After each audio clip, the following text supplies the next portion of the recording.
Hello, everyone. I'm glad to have you all back here at X-Raced, where knowledge meets inspiration in the intricate dance of industry evolution.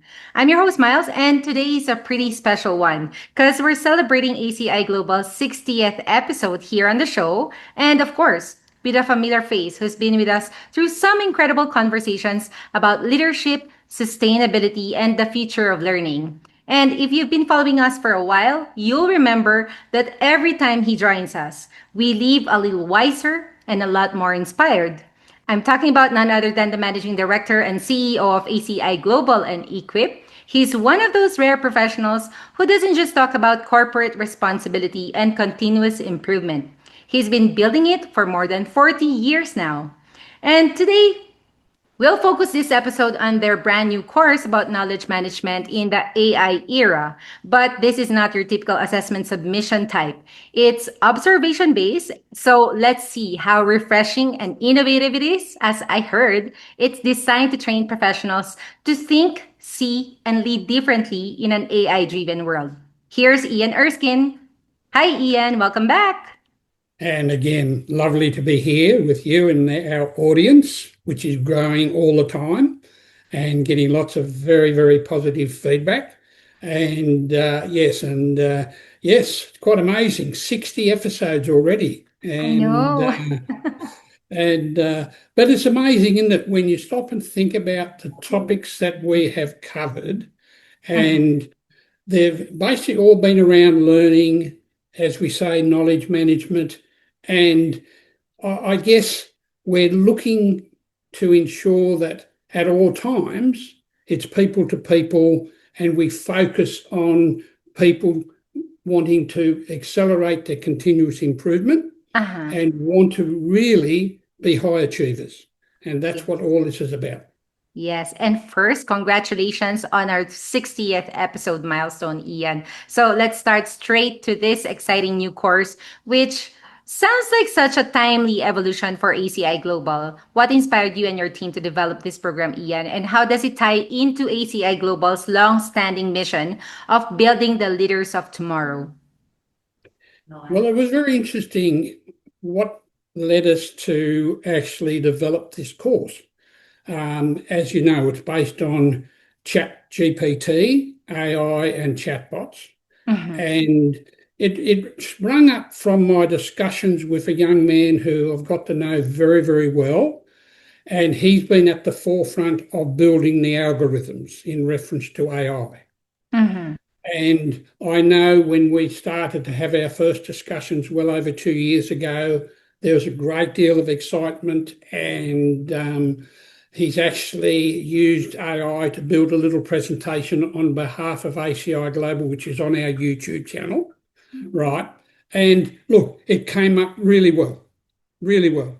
And I Uh-huh. was quite pleasantly surprised. And actually, he said to me at the time, you should really get AI and chatbot onto both your websites, of which we did. We went down that path.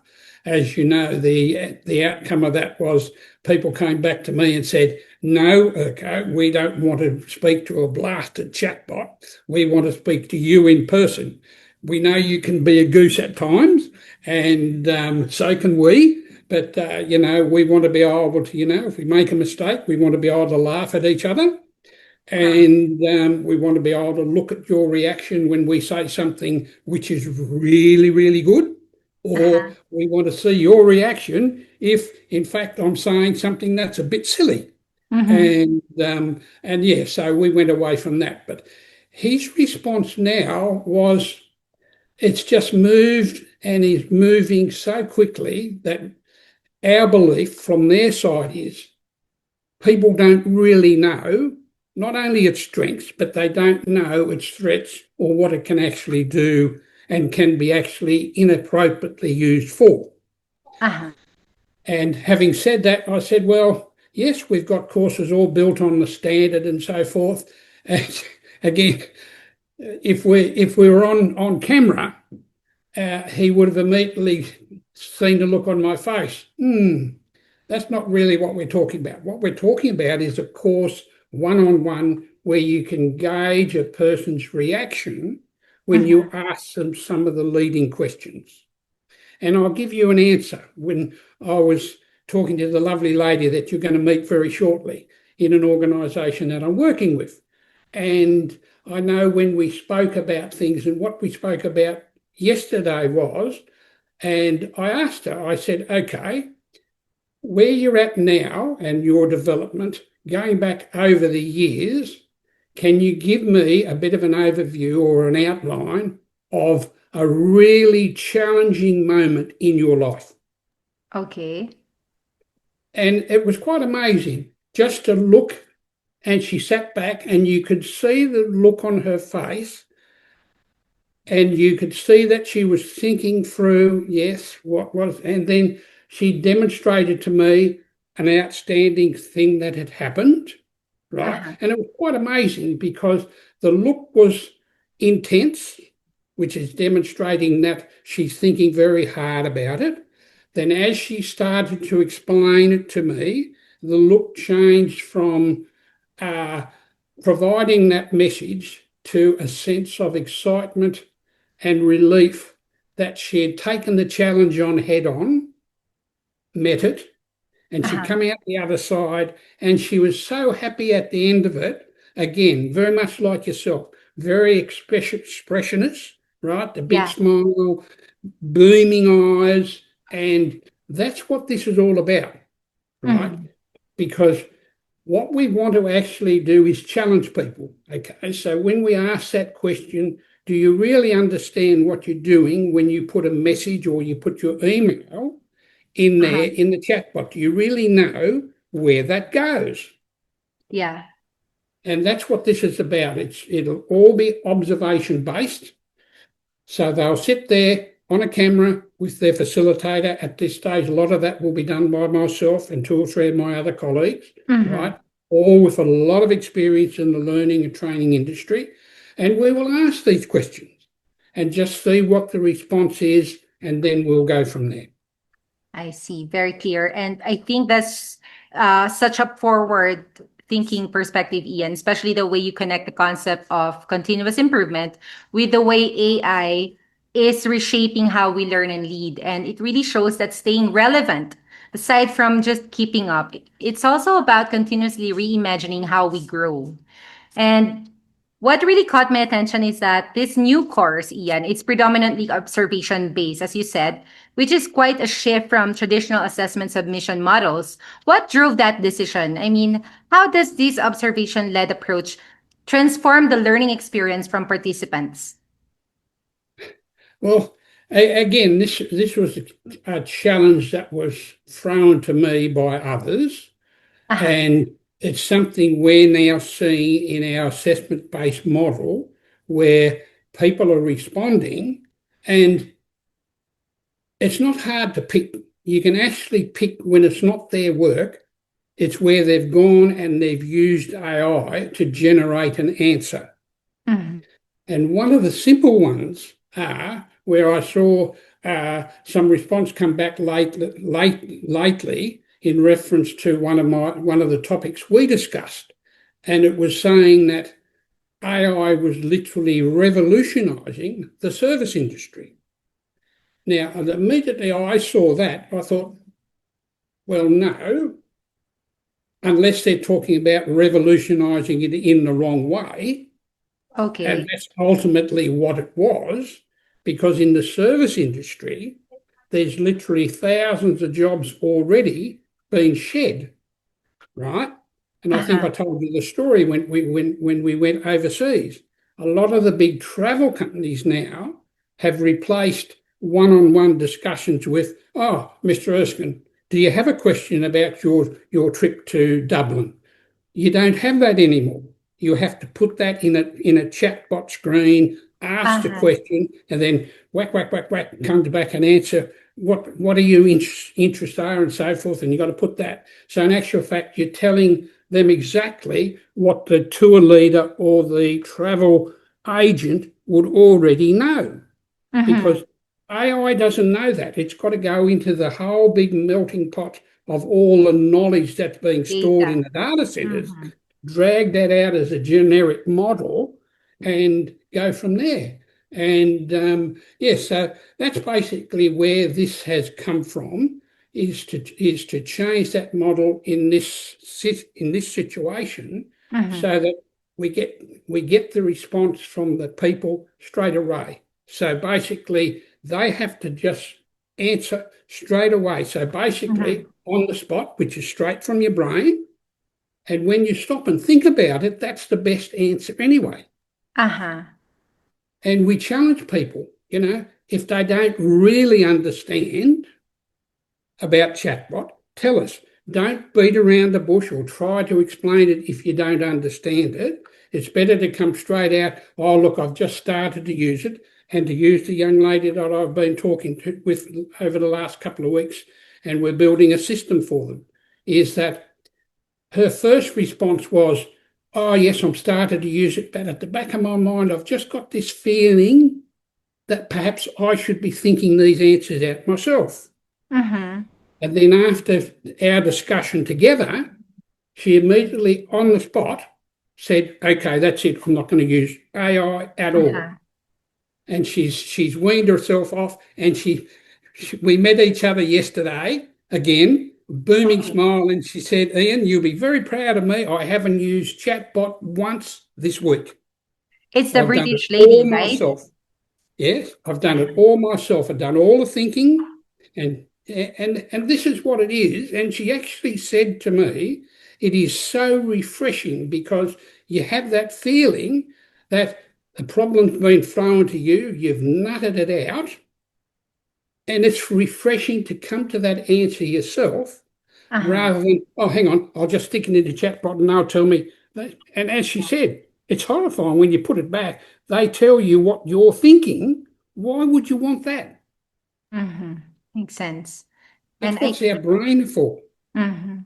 And I think observation based learning mirrors how leadership works in the real world, developing the awareness, especially the judgment to make better decisions. And I think that's such a powerful way to prepare future professionals for what's coming. And speaking of what's coming, we cannot talk about knowledge management, Ian, without touching on AI, of course. So from Chat GPT to intelligent data systems, AI is redefining how knowledge is created and shared, especially nowadays. How does this new course help learners not just adapt to the new tools and tech available around, but actually leverage it to drive smarter decisions and improve organizational performance?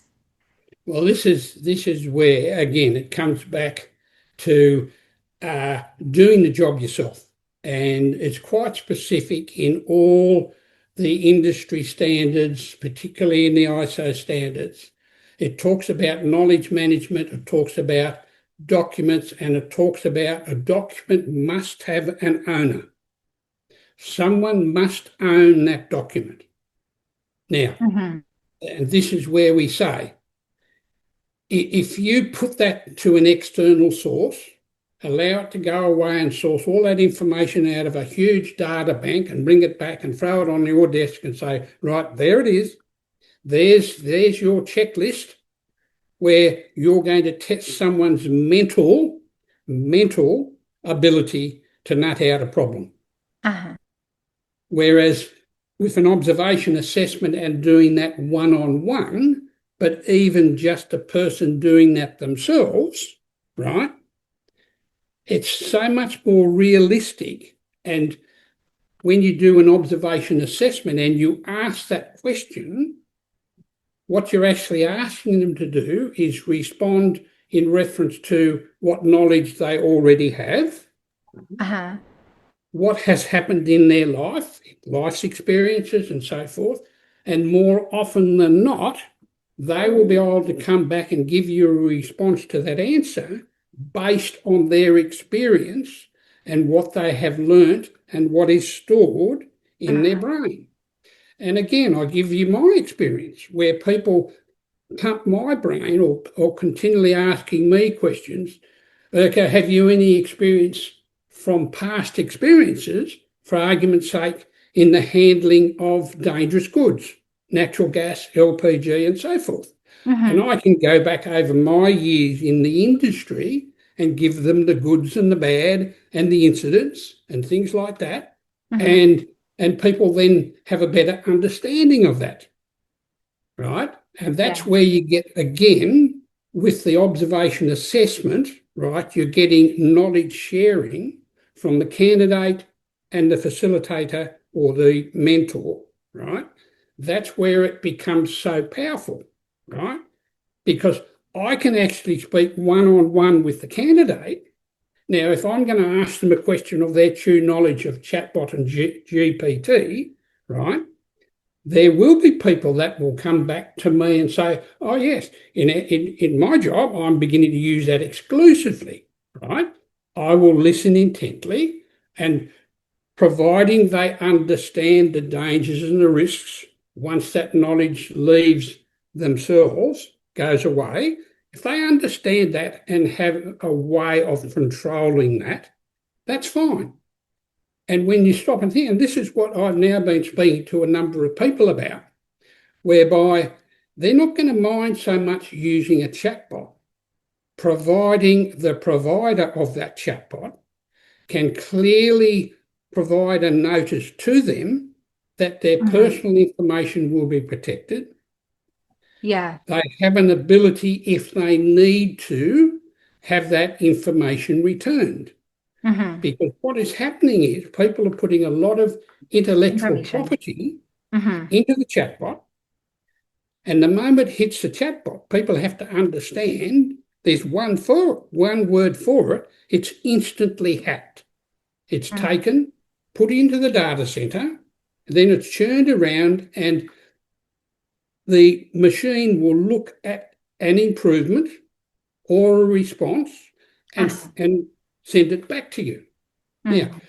if that's something that people want to do, ultimately that's their decision.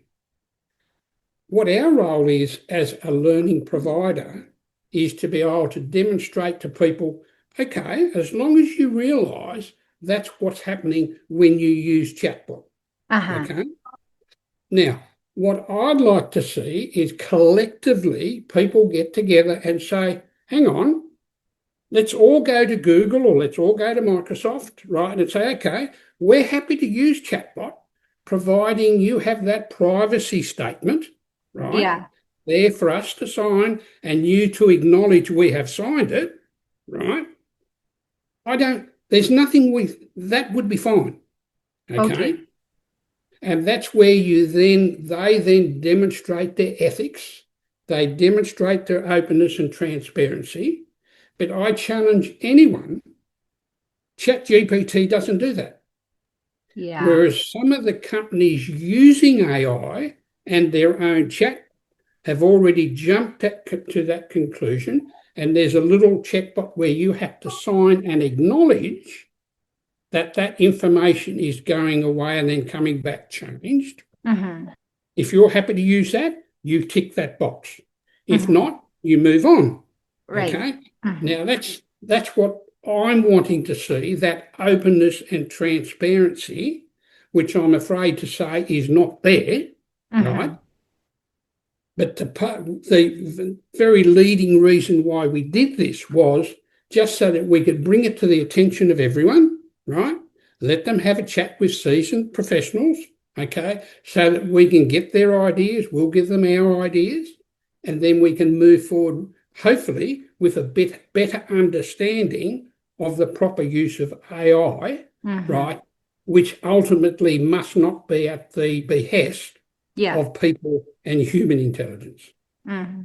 And I guess that's the mindset shift many organizations still need to make. And I just like how ACI Global is helping professionals see AI and all these tools just as a tool and not something that will actually replace people also.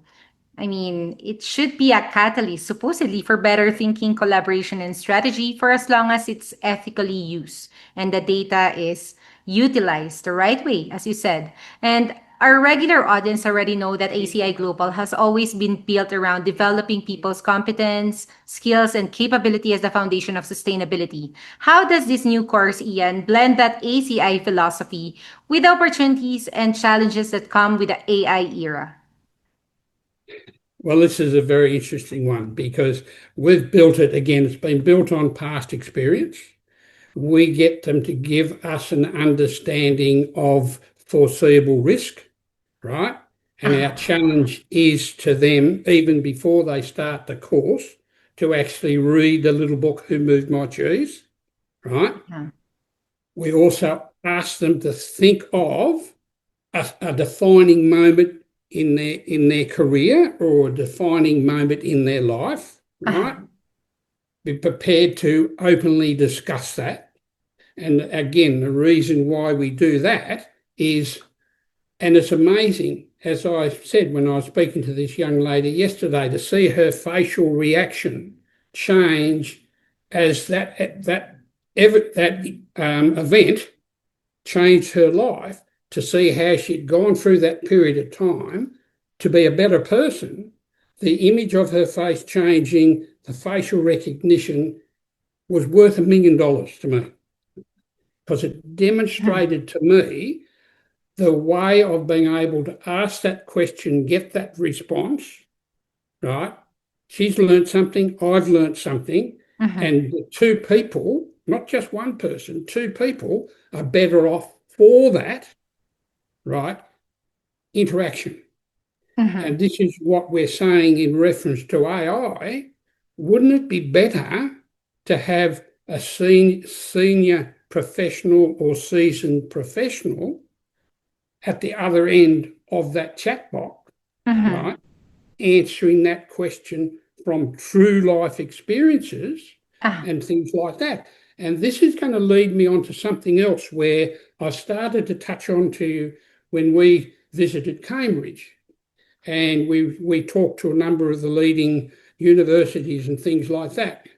We'd actually like to be in a position where we can take people through, as you know, we have our lifelong learning program.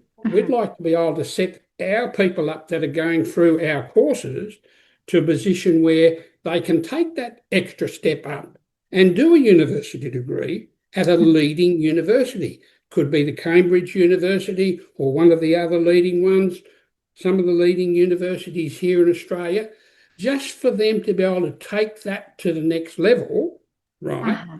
And then we could use these people at the other end of that line when someone's wanting to have that information. They don't need to go to a chatbot. They could go to ACI Global, right, and click on seasoned professionals, one, two, three, four, there's 15 or 20, right? Uh-huh. And for argument's sake, interviewing skills and things like that. Oh, Miles, bang, click on her. Okay, Miles and Uh-huh. X-rays. Go Yeah. directly to Miles, right? And you could do a podcast on it. And I've got one that may well be coming up in reference to the church we go to. Ah, The parish priest has clearly said to me he loves that way of doing it, getting that message out. Now, how yeah, much better is that way of doing, or this way of doing it, rather than a chatbot? right. Miles better.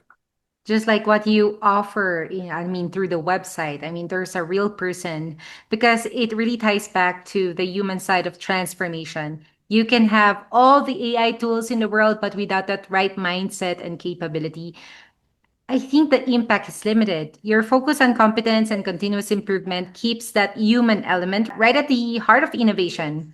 And finally, Ian, as AI continues to influence how we learn, work, and lead, what do you see as the next big frontier for ACI Global and eQuip? I mean, how do you envision helping professionals and organizations stay relevant, responsible, and resilient in such a rapidly changing landscape? Well, it's interesting, just watching your facial expression after what I just mentioned. I think I know where we'll be heading. We'll be heading into a position where we can have a little button down the bottom of our website or at the top of the website. Want to speak to a seasoned professional? Click this button, full list of seasoned professionals. There, these people will answer your question 24 hours a day. Yeah, why And not? we basically already have it in place with Surfcorp. All we're going Mhm. to need to do, and this is amazing because this is one person on one person. The challenge you put to me, where it's going to be our next frontier, that's going to be our next frontier. I can tell you right now, that's what it will be. Go Uh-huh. to a seasoned professional. You don't need to speak to an AI or a chatbot. Speak to Mhm. someone in person. They will give you the seasoned advice you need to take your next step in your career. Up to date. And that's such a great insight about all this, Ian. I think what really stands out is that continuous learning is indeed a survival skill. And ACI Global's ability to blend tech, observation, and human development feels like a masterclass in how education should evolve in this AI age. So, thank you once again for your trust, Ian, for being with us for 60 episodes now, and for continuing to share your knowledge and experience with our community. Thank you so Yes, much. and absolute pleasure, Miles, as always. And yes, and like I say, people don't need to go any further than X-rays and yourself, and to be able to use the ability of a podcast or true one-on-one video to get that message out. And it Thank is inspiring, young lady. You are an inspiration. Thank you Thank you so so much. much, Ian, for your thoughtful and kind words. You know, the pleasure is all mine because you've been a very consistent voice for growth, ethics, and sustainability. And of course, this new course is another strong step in that direction. So thank you so Yes, much. human sustainability. Yes, thank you. Thank you for that clarification. All right. For those tuning in who want to learn more or even enroll in ACI Global's courses, you can visit aciglobal.com.au. And of course, thank you for making X-Rays what it is today. 60 episodes with ACI Global, and on to our next ones. This has been your host, Miles, with Ian, reminding you to stay focused and inspired with X-Rays.